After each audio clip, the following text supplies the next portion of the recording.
your host Antonio. How's everybody doing today? I said I was gonna say my jingle today. To manipulate history is to manipulate consciousness, and to manipulate consciousness is to manipulate power, and to manipulate power is to manipulate possibilities. Welcome to the show. You got a great one for you today. I just messed with y'all this morning. Yeah, the sun is shining out there. Look like we're gonna have a good lineup of days to come here in Cleveland, Ohio. That is good. We can take it. We can use it going into mid-September. Yes. We got a great show for you today. We're gonna talk a little bit about some of the things that are going on locally here in Cleveland, and try to get out a calling, for Black men to come together and vote today in a remote studio. We got our good brother Vince. What's going on, brother Vince? Well, a lot is going on. Today is Fresh Fest. So there are going to be a lot of folks over at Ah, Ridall, and they're going to be treated to Big Daddy Kane on stage somewhere around 8 o'clock, and a lot of local artists that will be on the stage before that. Also, the Greater Cleveland Urban Film Festival is coming up next weekend, and a little bit later in the hour, we're going to have Donna Dabbs on to tell us all about that. But in the meantime, we have a brother who is a political strategist, and in our pre-interview, I described him as the Arnold Pinckney of the 2020s. His name is Kenn Dowell, and he has a political consulting platform. He's got a YouTube channel where he does a program called, or a podcast called, Strategic Moves with Kenn Dowell. And Ken, bruh, I really dig the theme music, man. That's banging. I like I like the theme music for his podcast. So we seem to be having a few technical difficulties, but I think we're going to push through these, give you the information that you need about an event that is coming up next weekend on the 20th. And it is a Brothers Get in the Game fundraiser to empower 1,000 Black men. It's going to be September 20th, 2024 from 6 to 9 p.m. at The Lanes, and that's 21400 Southgate Park Boulevard in Maple Heights, Ohio. So as soon as Ken's picture populates back, we'll get engaged in the conversation with him. Because Kenn is, I guess, in the political game, I thought it would be good to talk to him about politics. Of course, one of the big things that has happened within the past few days is the presidential debate. So, Kamala Harris squared off with Colt 45, and what happened. Brother Antonio, you were able to observe the debate. I'm sure you have some observations, and we'll be happy to talk about that. But Kenn, welcome to 360 Info Network. Oh, thank you for having me on here, man. As you see, we're having some technical difficulties this morning, but we're Okay. about to get it all squared away for you in a hot second. And but I'm glad you have me on the show, and I'm here to help out as much as I can. Okay, so you have this event taking place on the 20th. I did give the details about it to our listening and our viewing audience. If you could just tell us about Voices for a Better Future Political Action Committee and the work that you're doing. Voices for a Better Future is a political action committee that was set up to help African American men and women to get more involved in the political process, and and as a tool to not just get involved in the political process, but to be a tool for a voice for some of the injustices and things that are taking place as it relates to African American men and women. Um, Give an example. One of the things we talked about earlier was the fact that women does a great job of getting out there advocating for their causes and organizing around them. And African American men sometimes have difficulty in doing those things. And this is our platform gives an opportunity for us to kind of focus on men and women to try to give everybody an equal voice. Okay, and you have some heavy hitters involved in this. The council president, Blaine Griffin, and I think you mentioned to be former mayor Mike White is going to be participating. tell me what was it that basically spurred you to say we got to do something as Black men? Basically what it was that we had I was in politics I've been doing business here in the city of Cleveland in Ohio for over 25 years as it relates to politics. Do a lot of behind the scenes work with a lot of people. Mostly, I tell everybody, and really no joke, almost every major campaign that done happened in this town over the last, I would say, 25 years or so, I was some way involved in it. I was Marsha Fudge's political director for her for the last, hold on one second, people.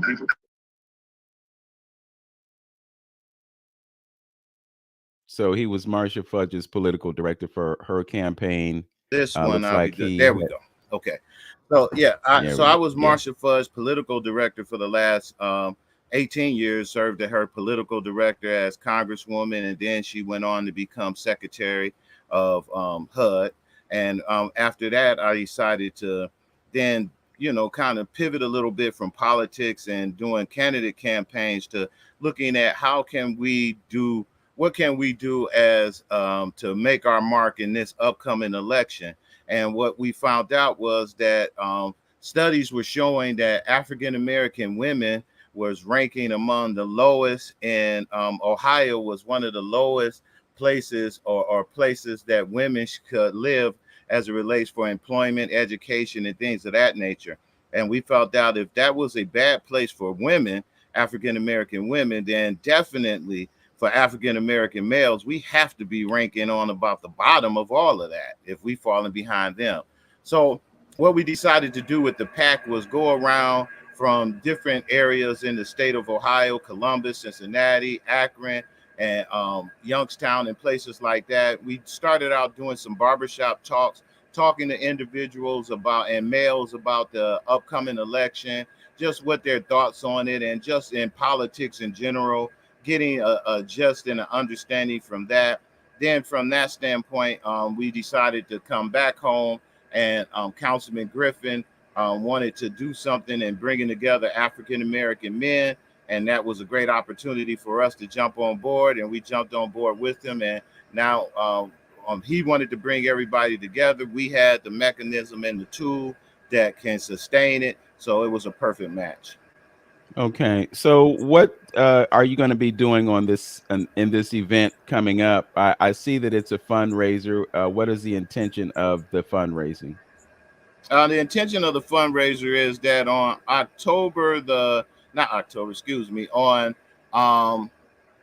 on September 28th. I'm multitasking. I'm trying to bring up a graphic for you guys to look at also. On September 28th, we're having what we call a boots on the ground campaign where we're going to try to get 1,000 men. Our goal is to put 1,000 men on the streets and have these men. We're going to then go door to door in the African-American community and be able to reach out to African-American males and try to get them more engaged into the process or get out an early vote message for African-American males. So on September 28th is our goal to do that.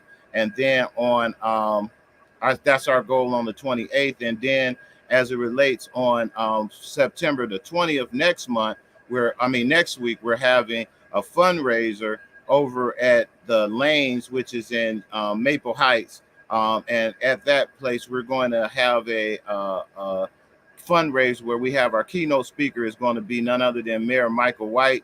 He's coming in to speak with us at that event and be a part of that event for us and be our keynote at that event. And Mayor Jackson is going to attend. Mayor, George Forbes is attending.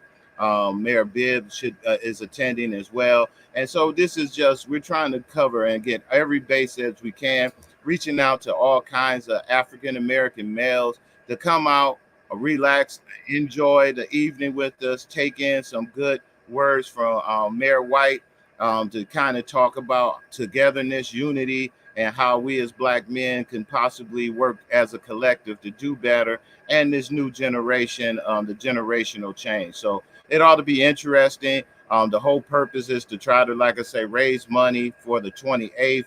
On the 28th, we would like to get 1,000 men out. We're going to be up at Zelma George Recreation Center is where we're going to kick that off at. And we're going to have 1,000 men hitting the streets. And we're going to have a great big tent up there for those who can't walk to do phone banking right there. Again, our message is not a vote for this person, vote for that. Our message is to straight up get out to vote. Black men matters. And we want our voice, our vote to be our voice. And that's basically what we're doing on those 2 days. Okay. You mentioned Marsha Fudge and some of the other folks that you have worked with over the years. My assumption is that you have primarily worked with Democrats, and I'm just curious about your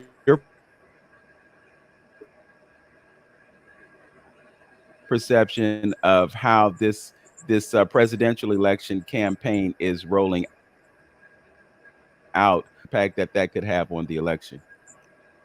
You kind of broke up, but I think your question was more along the lines of how I worked with Democrats in the past and how I feel that the Democrats is rolling out this election. Was that it? I think I kind of got. I think that might Yeah, be. I'm just curious about your thoughts about the way things have happened. Initially, Okay. What? Joseph Biden was going to run as president, and then it was determined that he doesn't have the cognitive ability to fulfill that obligation. So we got switched over to Kamala Harris. And I'm just curious about your perception of how that rolled out, particularly in light of the fact that the voters really didn't have a say in that.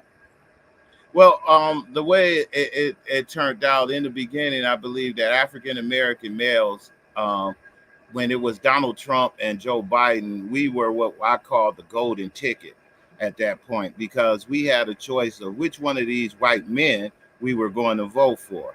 And the reason why I put it in that context is because African American businessmen and other men, was kind of looking at the fact that, yeah, we kind of not really happy with Joe Biden. We really not happy with the Democratic Party for various different reasons. And therefore, we were sort of like, there's a large group of brothers who may have went over to vote for Trump. Do I think that number would have been so significant that it would have changed a lot? Probably not. But I think we would have had more African American men voting for Donald Trump than we probably would have preferred.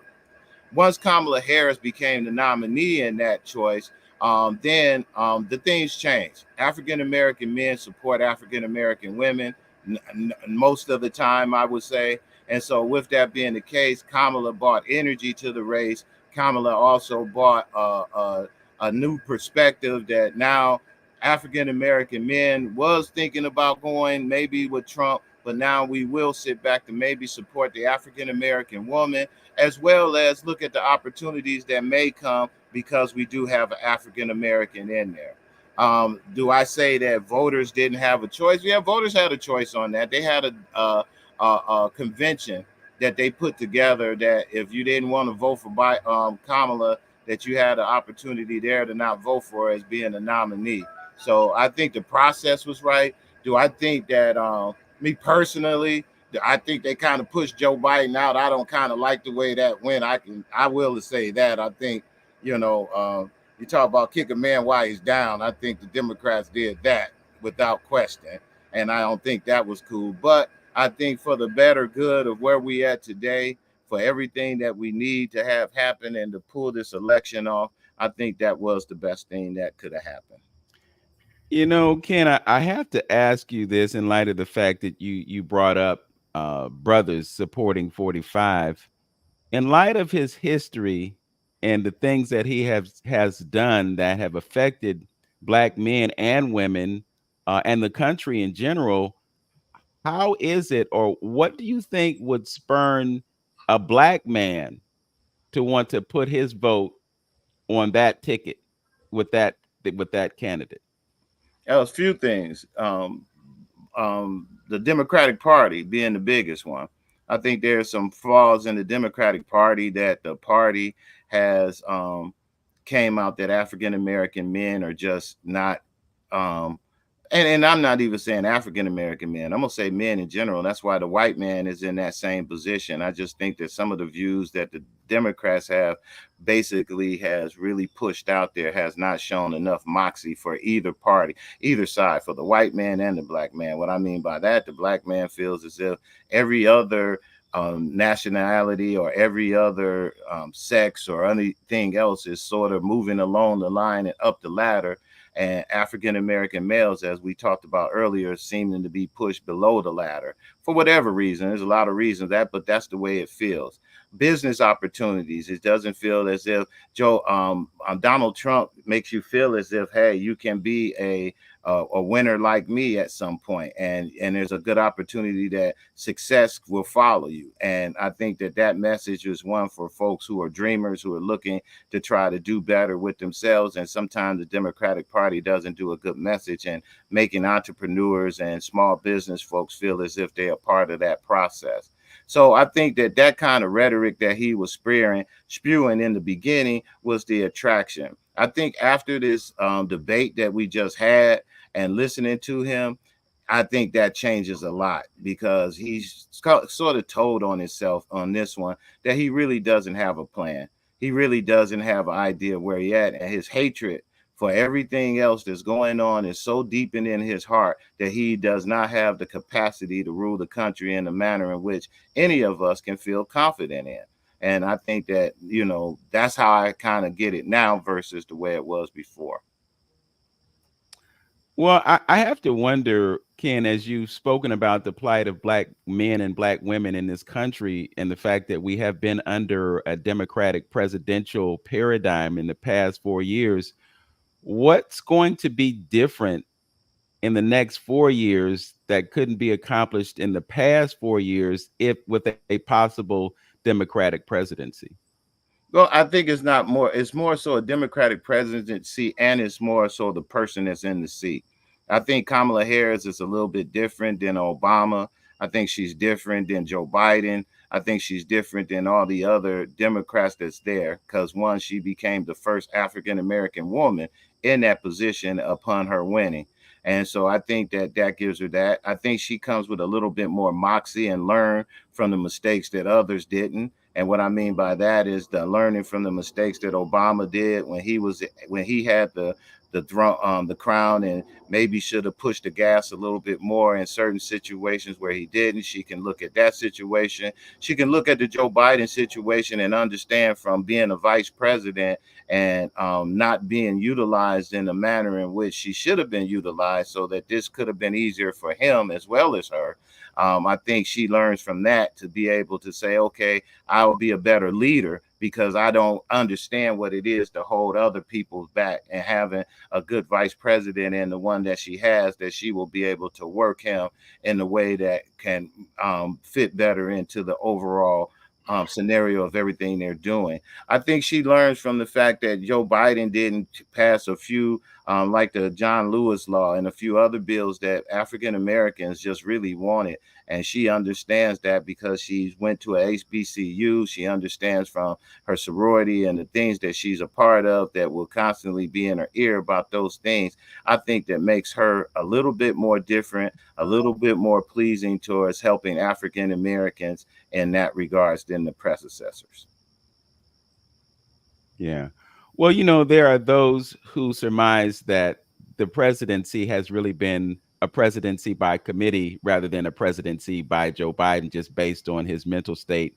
There are those who say that his cognitive decline has been evident for a period of years, not just all of a sudden now he doesn't have the marbles to do what needs to be done.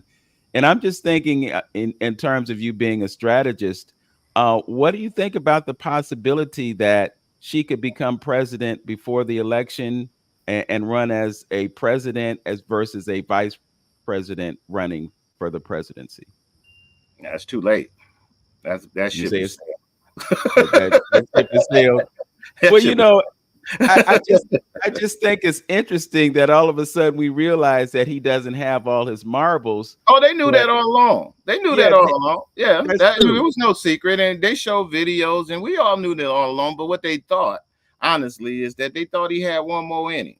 They really did. And I think that debate scared the bejesus out of them and winning. It didn't scare me as much. To be honest with you, I still think he did better than Donald Trump did on the debate against Kamala Harris. So if you were to add them up, Joe Biden still, I just think we knew he was everything you saying, everybody already knew. Right. So the campaign, instead of everybody criticizing him and saying, oh my God, he's too old, he's this and that, maybe we should have embraced it and been like, oh wow, our candidate is getting old up there. We're gonna have to really understand this is. They didn't do that. What they did was they ostracized him. And they said he's old. I mean, they were crying on TV like 30 minutes after, act like the man died, you know. And then and to make matters worse, to me, to make matters worse, they took the seat from him when he had COVID. And he's locked up. He's away from everybody. Then they go snatch the seat from him. Now, well, again, I still think, you know, yeah, we know about that, but as far as politics and like Ari did a little piece about experience. Trump had zero experience. Kamala has 31 to 34 years of experience being in politics. He has none. So I'm saying that to say with Joe Biden's 50 years of being where he was at working, you know, he forgot more stuff than Trump can ever even dream of. He has no experience at all in what he was doing. And then again, just look at all the incompetent people that he put around him in his cabinet. I really don't even get this. Then he just said in the debate, I'll just fire them. You know, you don't fire people, I fire. But why you put the incompetent person in that position in the first place? And lastly, what people don't really understand is that most of the people that has been attacking him and talking about his decision making and his character has not been Democrats. They've been Republicans and people that know him up front. So, you know, now it's right there for you. He proved yesterday. He proved that debate. Kamala Harris said there was a whole lot of sound bites in there. And coming from a political standpoint, I think the one that got mostly, it was a lot of them, but one thing that she said that resonated to me, and I think it resonated to a lot of white folks that his supporters were, she said that Donald Trump does not have a plan for you. She looked right in the camera and she said, this brother do not have a plan for you. And he don't. No matter how they looked at it, everything they went through and everything they said, she has a plan, he don't. So at the end of the day, I think that she's going to really walk away with this because they're going to keep pushing that because Donald Trump doesn't have a plan. He has a whole bunch of rhetoric and a whole bunch of garbage that he want to say, but he does not have a plan about how he's going to move this country forward. And in doing that, I think that is the reason why people are, that's why he's losing support that he's losing, and he's not fit for office. Just not fit. And I think that that's what this debate proved at this point. You know, they say, oh, Kamala did. I said, well, the bar was set pretty low. I mean, and I'm not taking nothing from her, but that bar was set pretty low. Donald Trump was the worst we done ever seen anybody on the stage. He said they actually eating kids in Springfield. I mean, you know, he actually put that out there.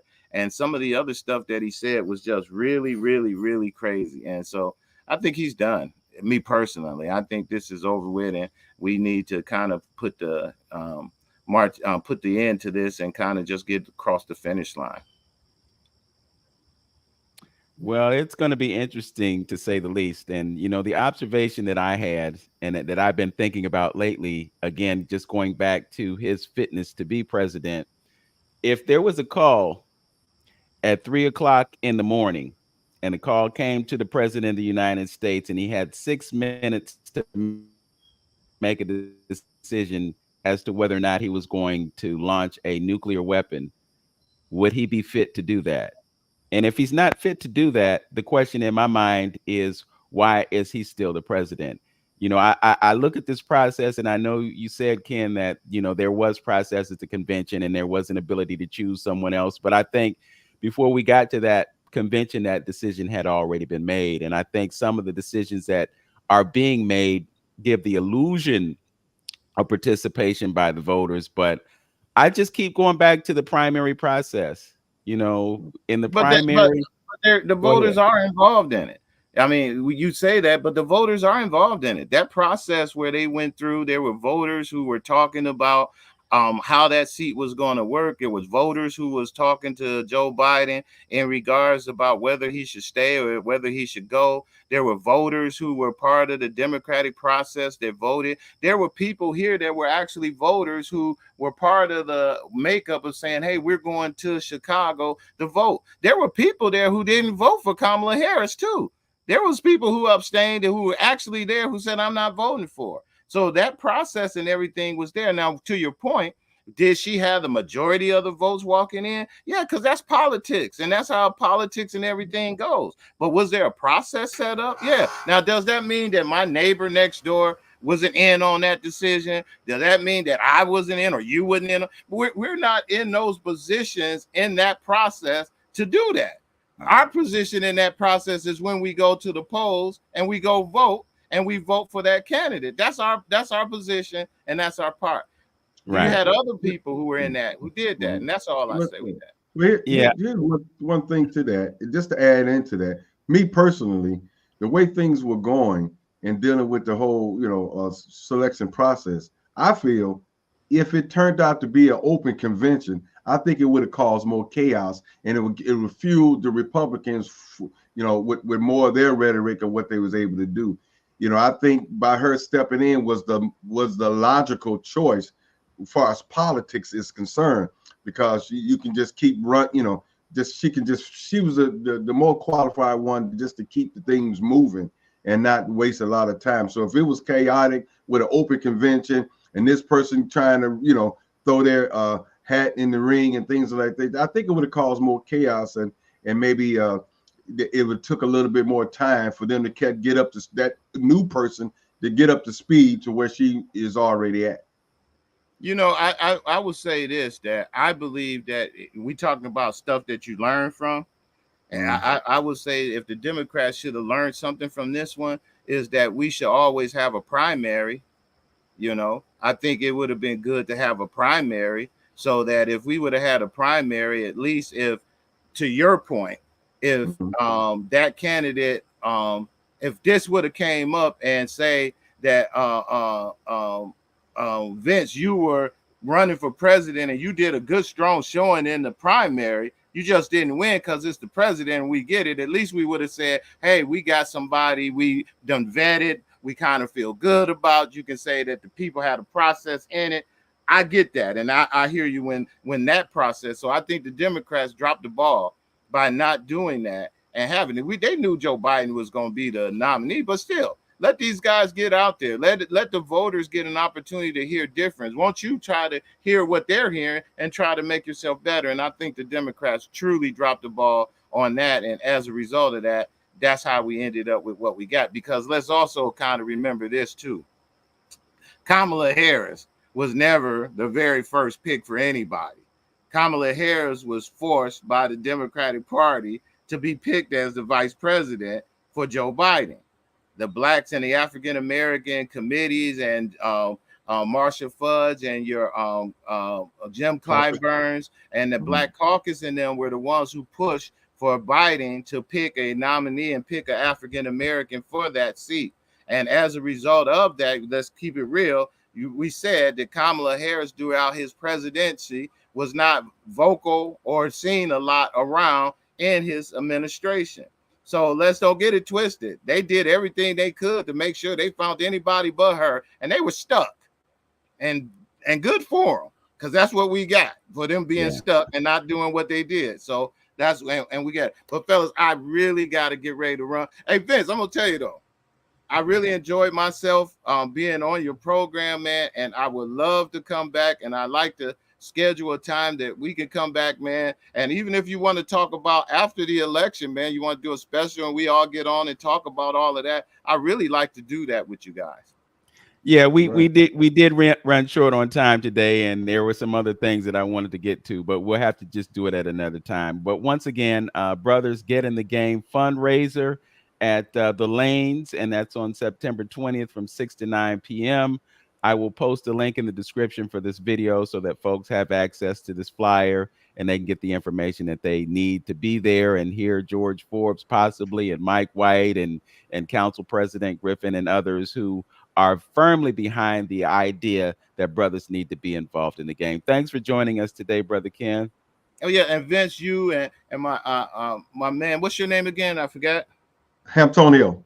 Hampton. I looked at it and I didn't want to pronounce it right. That's what I thought it said. I said maybe they misspelled it. It's Hamptonio. Got it. You guys, I got tickets for you guys. Y'all, I want y'all, if y'all want to come to the event, I'll comp y'all some tickets so that you can come to the fundraiser. Love for you to be there. And Vince, I got about a half an hour almost every Saturday. So anytime I can give you about a half an hour. If y'all ever want me to jump on, I'm your guy. Just give me a call. But I can do that anytime you want to. All right, brother. Podcast and stuff, and I enjoy it. So thanks for having me on. All right, my brother. Thank you. Okay. All right. Thanks for being with us. Okay. All right. Bye-bye. All right. We are joined by Miss Donna Dabbs. She is the executive director of the Greater Cleveland Urban Film Festival, something that she has been doing for years. You know, I know at one point she was at the Urban League of Greater Cleveland, and then she just kind of went into the business consultant mode. And then next thing you know, she's running the show. And Donna, I got to tell you, I am so impressed with what GCUFF has done over the years. You have made it a world-class film festival. You have put Black filmmakers on center stage. You brought actors and folks in the game here to share their wisdom with folks. So it is a great thing. And that's one of the reasons that I was really intentional about bringing you on and giving you an ability to ring the bell so folks can come down and see these great films. Welcome to 360 Info Network. And I will also have to mention that at one point you were the co-host of 360 Info Network. And I don't want to give you credit for putting me on, but it's because of my interest in the show, because you were on it, that I decided, hey, I want to toss my hat in the ring and jump in this. So thanks to you, thanks to Hamptonio, that we are able to do what we do right here on AM 1490 WERA. Talk to us about this great festival that you have coming up next weekend. Well, first of all, I'd like to say thank you for having me, Vince and Hamptonio. And yes, I didn't realize that I was responsible for you being there. But I'm happy that it is continued, because it's definitely a voice that we need our folk to still continue to tune into. So yes, I wear a lot of hats. I'm still doing consulting work. You know, my whole life and thing is about helping people and getting information in the right hands. So the festival just became another method to do that. So 13 years later, we're still going strong. And I thank you for speaking so well of the festival, because we put really a lot of heart and soul in continuing to deliver the festival. You know, when resources are always tight, like it's always the biggest challenge to raise enough money to put on a world-class festival, but we try to stay innovative using the latest technology. So this year's lineup looks really good. I'm really excited about it. I just distributed our program books around town. We have an email telling people where they can get it. So this is the best way to see what's all going on and plan for 9 days of good films and networking and meeting people. You know, anybody that's in the industry or wants to be in industry is the perfect place to be, to make those networks, those connections, and expand your own network.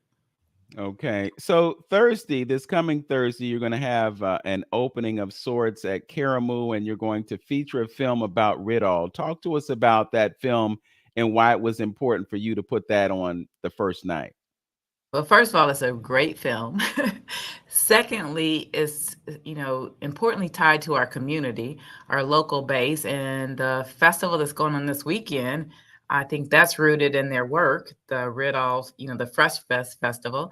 So, you know, it's really the story about 4 men coming together. I think it was 5 men coming together and really establishing urban farming and educating us around our healthy eating and our lifestyle and the importance of having control of our own food source. So I'm excited that it's at Karamu. I was on the board for Karamu. I love all things theater in Karamu. So really to come home to have this festival and have this film kick off at Karamu is a great thing. Okay. And what about the importance of film as a medium for raising consciousness and delivering information and just I love it because it's the giving perfect us an way opportunity to feel good about ourselves?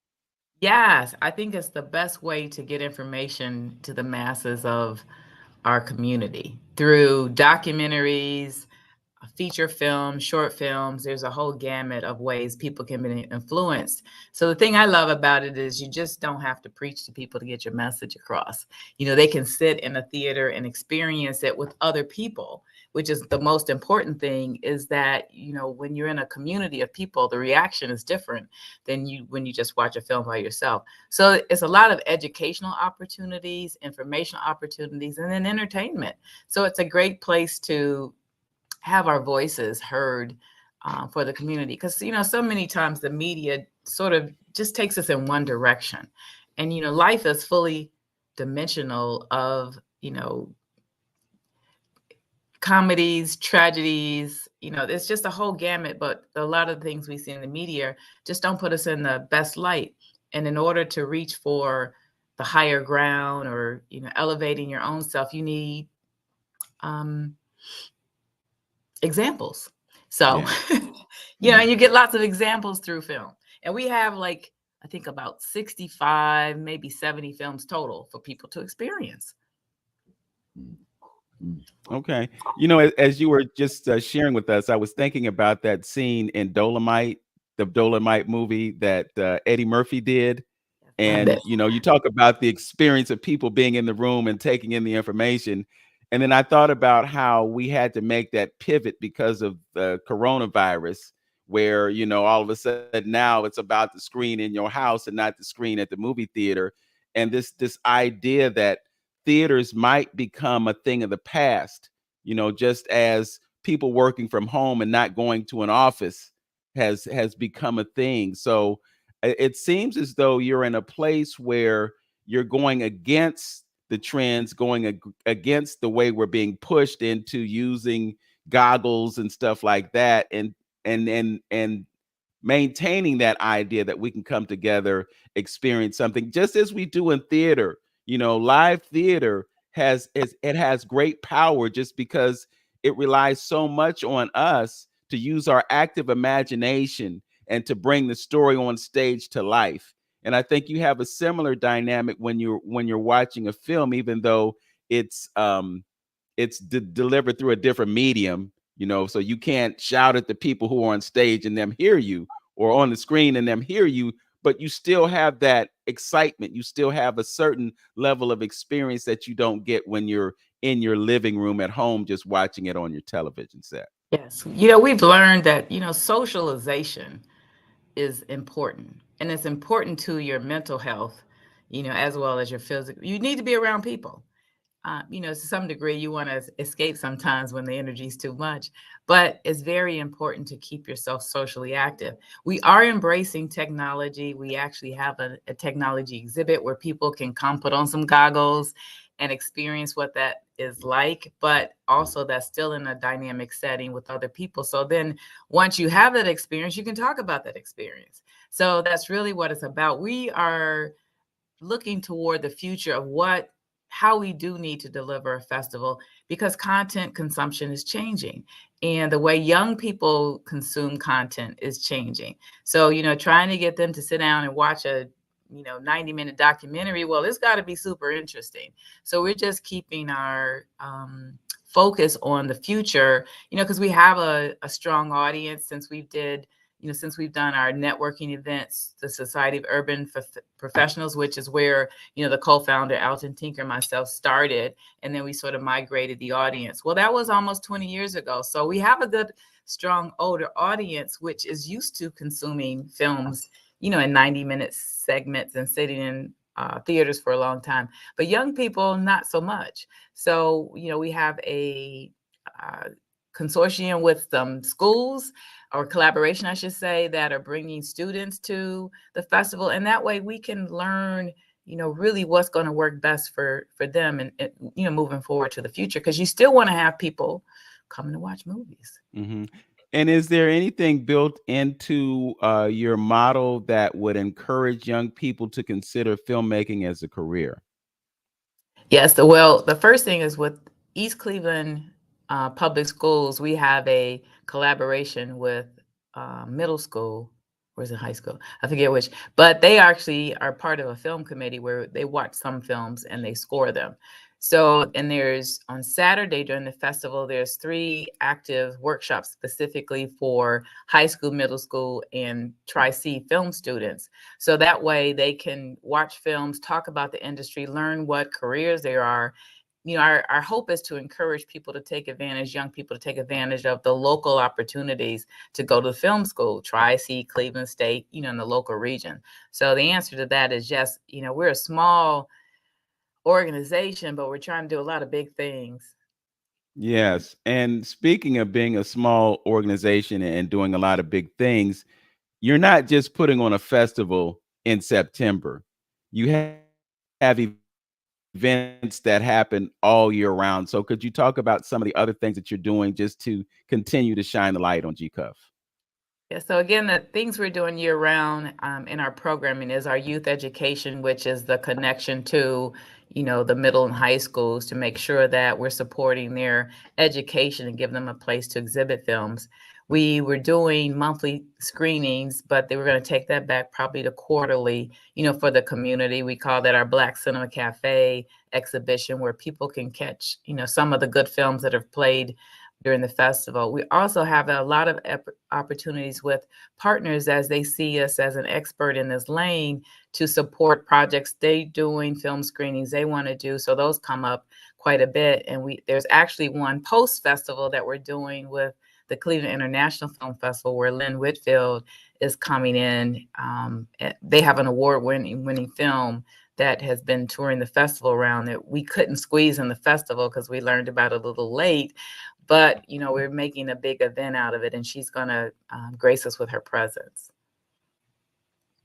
Oh, that should be phenomenal. I noticed, or maybe I haven't seen a full schedule, but usually on the opening night, you have an actor or an actress or someone in the industry. But this year, it's Ridall. Do you have plans to bring anyone in this year? Yes, there's a premiere film screening on Saturday night titled Blended Christmas. And it's by the producer that graced us last year with his opening night film. So this film, Anthony Dalton, one of the principal actors, is going to be joining us on Saturday night for a special Cleveland premiere of a BET film. So it's going to come out on BET Plus later in the year, but we get to see it firsthand at GCUFF on Saturday night. So we're planning a nice red carpet reception for that film. Okay. Our brother Lynn has been sitting on the sidelines taking this all in. Lynn, is there anything that you want to take up with Donna? Oh yeah. Well, how you doing, Donna? I'm good. Okay, good. Yeah, I every time I take in and just listen. I'm always thinking about how can we use this to actually further our folks, give them more information, and sometimes talk about the disparities or inequities in that particular genre of field, whatever it is that we may be talking about. But the film industry is very important, and it seemed like Black folks has always been on, at least in modern times, on the tail end of filmmaking and telling our story. And I think it's just so important for us to tell our story and capture some of that industry back, because that is the key. That is key. It's in dealing with history and dealing with our story. There's so much information, and these days there's so much information that are becoming readily available for us to talk about, to inspire, because it's all about inspiration and motivation for us Black folks is concerned. Absolutely. And I think we got enough junk out there that is not doing anything beneficial for the mindset of individuals. So what I would encourage and like to see is that these young students that are getting into the industry, kind of massaging them to make them understand that they need to put out good quality stuff that would inspire folks, or maybe make that connection with their young peer groups and doing something positive, and setting a positive, because let's just keep it real, because folks take control of that. When we talk about music and films, this, that, and other, it's a small set of groups that are putting that information out there to the general public, nationwide, and they're skewing, or they're they're controlling the direction of the mindset of people. You know what I mean? Yeah. Just think about, Vince. When we back in the day, that's all. Look at the product, the end product that came out, or how we had to shake off the black exploitation type of films that were out there. Look what kind of light that shined on us, that we still halfway, folks our age is recovering from the pimp daddy, the black things, or the street type of stuff. So I'm saying that's an important role and important position, and we need to grab it and really it's like one of the spokes in the wheel that is necessary for us to be on this upward journey on positivity, for information, for empowerment, and all that. Use it to really go, lead the people in that direction, to assist in our consciousness. You know what I mean? And it's very important. It's a very important position to be in. If I could add to, a couple points you made, I would put, instead the trailing edge, we are on the leading edge. The trail is because we don't have resources. Well, we didn't have resources in the that's past, what I mean. highlighted, right? But now, the social media and TikTok and these platforms, even like yours, is an equalizer. So, or a gap closer, however you want to look at it, and you made me think one of the things that, where you all could help and bring us together a little bit more is, some of these filmmakers need a platform to have a conversation as well. So, as we move through the year and highlight films, et cetera. So, I'm certainly happy to come back, but more importantly, to have the filmmakers be able to, have some visibility and talk about their film and their work and the importance of it. I think that extends and helps us as well. So, it's just one of those things where I think we learned through our isolation through the pandemic, now that we're coming back and coming out strong. The thing that I see that's happening is more collaborations, more connections, so this doesn't have to be like this hard thing. We've all got platforms, we've all got exposure, we've all got followers.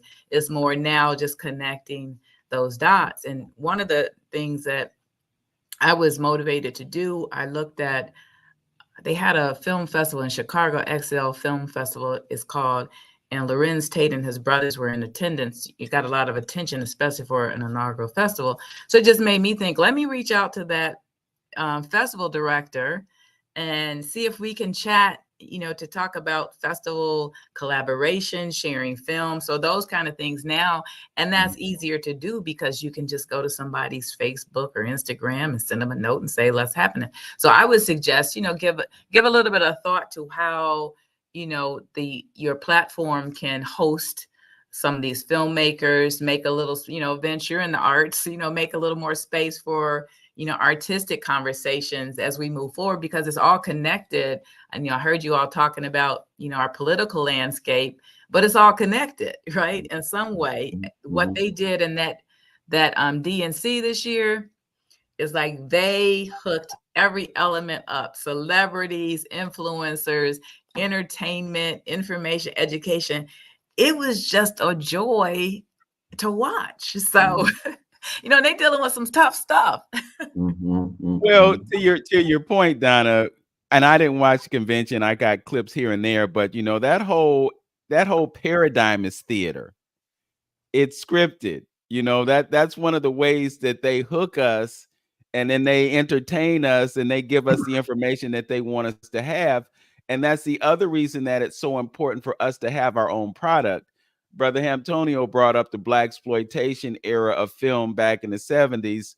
But the thing that was important about that, and I go back to Dolomite, we took it upon ourselves to project what we wanted to see. We wanted to see ourselves as a hero, even though sometimes the hero was kind of an anti-hero because he was a pimp or a drug dealer or whatever. And I mean, we could go back to Superfly, Ron O'Neal, and so forth and so on. And that was a story that was created and told by a Black person.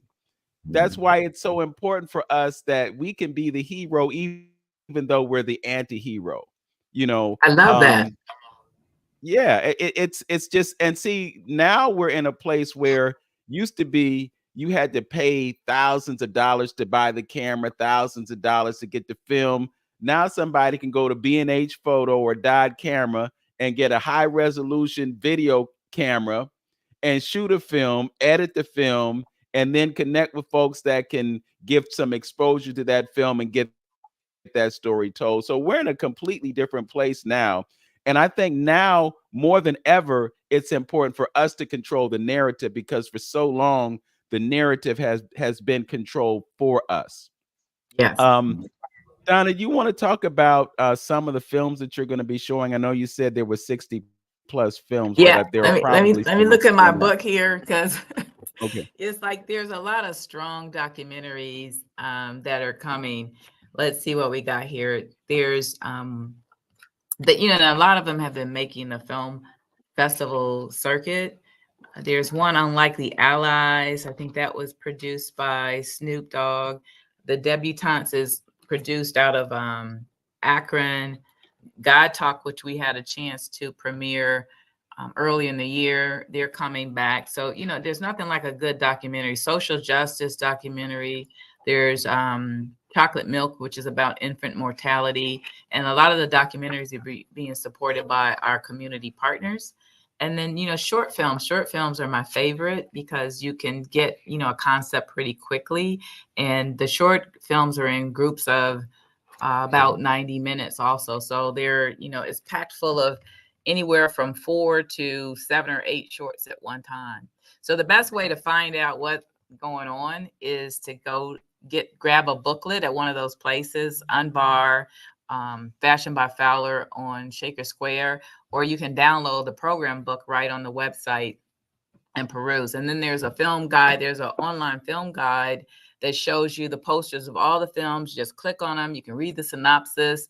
You can watch trailers when trailers are there to get a sense of, you know, what type of films are being offered. The thing about a film festival is you have to plan, because, you know, back in the day, films might show 2 or 3 times. Now, with the amount of content that we're trying to get in the festival, most of them only screen 1 time. And the other thing that we're building is what we're calling Community Day on Monday. The festival runs 9 days, but 5 days in person. But on that Monday, September 23rd, there'll be a few select films and some programming, and it's either free or half price for the regular ticket, because, you know, we're really conscious about keeping the festival accessible for people financially also. Okay. So you talked about planning. Can you give us a sneak peek of what you are thinking about doing next year? Sneak peek. Next year, I'm thinking the same thing, only, you know, really our focus is on closing our resource gaps, which becomes staff and technology, and making the experience better for our patrons. So nothing bigger for the festival except for maybe a celebrity or 2, but then that all depends on funding, right? So the biggest thing we have to work on is, like, we did this volunteer. This is 13 years. So the first 10 were just everybody jump in and make this work, even though I was always at the head of the thing, because I guess I just like to run stuff. And then the last 3 years, I've been on staff. So I'm the only person on staff. And then everybody else is kind of a contractor seasonally. A lot of festivals are run seasonally. But what we need is the proper infrastructure. We did a strategic plan, and it says we need a staff of 3. So when we get to this point and it's everything go, show up at the festival, make sure the box office is, make sure you have volunteers, make sure the films are there, make sure the bills are paid, you know, it just becomes a lot for one person. So the focus is really on putting the right structure in place so the festival can continue, because we put on a world-class festival. We just want everybody to show up and know that that's what this. Let me ask a question. Is it Okay. real quick? Is it possible to somehow draft some of these students to help out and giving them? Yeah, we do, but again, you got to have somebody to manage students. You got to have somebody to manage, you know, interns. And we've been able to use them for the last 2 years. So we're building that capacity again, because you can't have one person running marketing, trying to plan the festival. Now I got to do interviews, and I got students that somebody need to tell what they do or make sure they're doing what they're supposed to do. So that's the piece I think you know, people don't understand as much when it comes down to what you need to deliver, you know, to get things done. So it's just really our community. We need to rally around donations, attendance, buying tickets, you know, all of that stuff, which keeps us healthy and encouraged that we're doing the right thing. You know, when you put a show on and nobody shows up, it's like, well, what is, you know, this? So it's either you're not delivering the right product or your marketing is bad. And, you know, I think our product is good. Our marketing, you know, sometimes that's a matter of funding or grassroots. But yeah. So as far as plans for the future, it's just to continue to get better. And what better means sometimes is paying attention to the details. And for this year, you know, because funding was tight, I didn't travel to as many festivals that I normally do. And that's where you get content from. That's where you meet the producers, directors, and filmmakers. And that's how you, so this year, thank goodness, other people went that know me, and they started to connect me to films like Albany Road that's going to be playing on Sunday, the film like The Blended Christmas, and some of the other films that are featured in the festival. So yes. Okay. All right. I just need to deliver a message from my engineer, Tone Harley. He wanted me to let you know that he still loves you. And, nice. That's good to know. Okay. To ask whatever your ask might be. And I know you mentioned volunteers and ticket sales and all of that. Let them know how they can get that program booklet online so that they know what's happening before they get there, and how they can help you out in terms of GCUFF. So the program book is on our website, gcuff.org, GCUFF, like you see in the parentheses around my name. And you can just go on and download the book. Or, you know, if you don't have the capacity to download the book because it's colorful and pretty, use up some space, you can just go on the festival guide, which is also on the website. So if you go to the website, go under festival, and there's schedule, film, and events there, and you can see all what's going on. And they can what pick we it up, need right? is what we Okay. need Well, is Donna, for everybody to come and buy tickets and spread the word. That's what we need. They can pick up the book physically too, right? At those locations. Yes, at Unbar, they're at Unbar and at Fashion by Fowler's. Okay. All right. Well, I'm looking forward to seeing you Thursday night. You know, you're competing with the Pittsburgh Jazz Festival this year. So more than likely I'll be in Pittsburgh on Friday and Saturday, but I plan to come back and to attend and do what I can in the interim to let folks know that they need to be at GCUFF. Thank you so much. Thank you Appreciate for joining. You both. Yes. All right. Donna Dabbs, Executive Director of the Greater Cleveland Urban Film Festival, right here on AM 1490 WERE. My brother, we have about 20 seconds left in the program. I don't have nothing. Anything you want to get to us? No, okay. Not yet. All right. Well, okay. With that, I just want to encourage folks to visit our YouTube channels. You can find mine under my name, and Lynn's is The Journey with Hamtonio. If you were with us last week, you may have noticed that program with Quad David Whitaker disappeared, but you can still see it on Lynn's channel. So I'm going to push you over there. Also would like to thank our engineer, Tone Harley, for keeping us together. We appreciate you, brother, and we appreciate you for viewing and listening. Like, comment, and subscribe to the channels. As always, know yourself, love yourself, be yourself, make today your absolute best day. Peace. Peace.